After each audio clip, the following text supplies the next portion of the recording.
আজ ১লা জানুয়ারি ২০২৬। সকলকে জানাই নতুন বছরের অনেক অনেক শুভেচ্ছা ও হ্যাপি নিউ ইয়ার। নতুন বছর সকলের খুব খুব ভালো কাটুক এই প্রার্থনা করি। নমস্কার বন্ধুরা, আমি অভিষেক। আজ এসেছি আপনাদের জন্য শীতে হুগলিতে ঘুরতে আসার একটি নতুন জায়গার সন্ধান নিয়ে। হুগলির প্রাচীন ঐতিহ্য ব্যান্ডেল চার্চ, ইমামবাড়া, হংসেশ্বরী মন্দির তো অনেক দেখলেন। আজ আপনাদের নিয়ে যাব চুঁচুড়ার কাছে একটি অজানা মন্দির দেখাতে।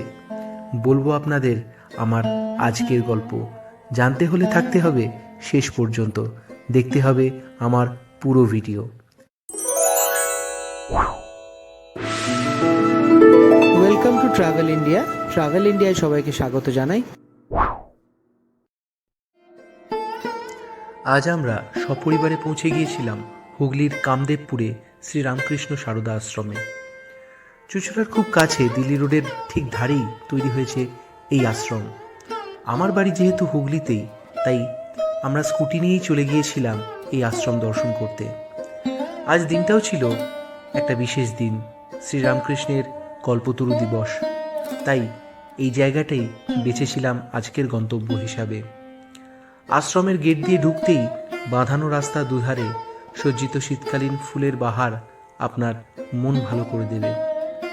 ওই পথ দিয়ে আশ্রমের চৌহদ্দির ভিতর ঢুকে একটু এগিয়ে গেলেই দেখলাম সামনের পথনির্দেশ বাম দিকে মূল মন্দিরের দিকে ইশারা করছে।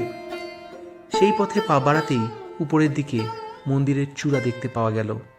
ভোরের স্নিগ্ধতা আর শীতের পরশ, তার সাথে বাহারি গাছে ও ফুলে ফুলে সাজানো চারিদিক, বেশ একটা আরামদায়ক পরিবেশ।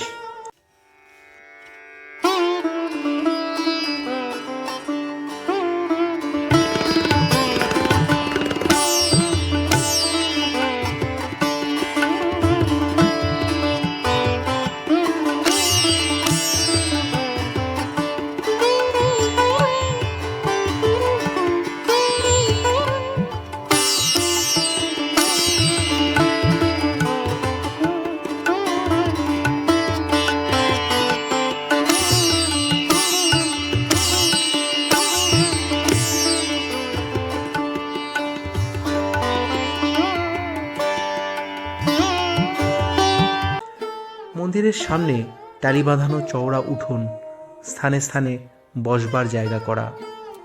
আশ্রমটি নতুন হলেও দেখলাম আজ ভালোই জনসমাগম হয়েছিল। কল্পতরু দিবসে মন্দির সেজেছে ফুলে ফুলে।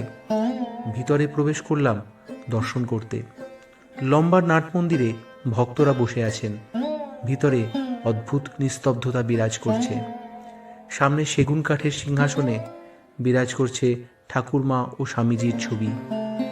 মোটা কার্পেট পাতা মেঝেতে বসে একটু একাগ্র চিত্তে প্রণাম জানিয়ে বেরিয়ে এলাম। বাইরে মন্দিরের সামনে দাঁড়িয়ে একটু ছবি তুলে স্মৃতি সংগ্রহ করলাম। এরপর গেলাম লাইব্রেরি ঘরে, যেখানে কল্পতরু দিবস উপলক্ষে ভক্তিমূলক অনুষ্ঠানের আয়োজন হয়েছিল। এই ঘরে ঢুকতে হলে পল্লীমঙ্গলের ভিতর দিয়েই প্রবেশ করতে হয়। তাই বাইরে পল্লীমঙ্গলে একটু চোখ বুলিয়ে নিলাম, যেখানে বিক্রি হচ্ছে ঠাকুরের বই, ছবি, ধূপ, মধু ও নানা হাতে তৈরি সামগ্রী, যেগুলো আপনারা চাইলে এখান থেকে সংগ্রহ করতে পারেন। বাইরে বেরিয়ে এসে ডান দিকে তাকালেই দেখা যায় আশ্রমের গেস্ট হাউস। এখানে চাইলে আপনারা থাকতেও পারেন, তবে আগে থেকে বুকিং করে তবেই আসতে হবে। আমি এখানে আপনাদের জন্য নম্বর দিয়ে রাখলাম। এখানে প্রসাদেরও ব্যবস্থা আছে। এখানে এসে চাইলে আপনারা প্রসাদের কুপন সংগ্রহ করে প্রসাদ গ্রহণ করতে পারেন। আমাদের বাড়ি কাছে, তাই আমরা আর প্রসাদ নিইনি। এটি হলো মায়ের বাগান। এর ভিতরেই প্রেমানন্দ ডাইনিং হল। এখানেই প্রসাদ বিতরণ করা হয়। এবারে আসি কিভাবে আসবেন। হাওড়া ব্যান্ডেল শাখার চুঁচুড়া স্টেশনে নেমে অটো বা টোটোতে আসতে হবে সুগন্ধা মোড়।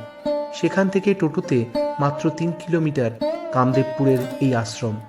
এছাড়া আপনারা সরাসরি চুঁচুড়া স্টেশন থেকে টোটো বুক করেও চলে আসতে পারেন কামদেবপুর শ্রীরামকৃষ্ণ সারদা আশ্রমে। আমার ভিডিও যদি ভালো লেগে থাকে তবে লাইক, শেয়ার ও সাবস্ক্রাইব করে নেবেন। দেখা হবে খুব শীঘ্রই আবার পরের ভিডিওতে। সবাই খুব ভালো থাকবেন। নতুন বছর সকলের খুব খুব ভালো কাটুক।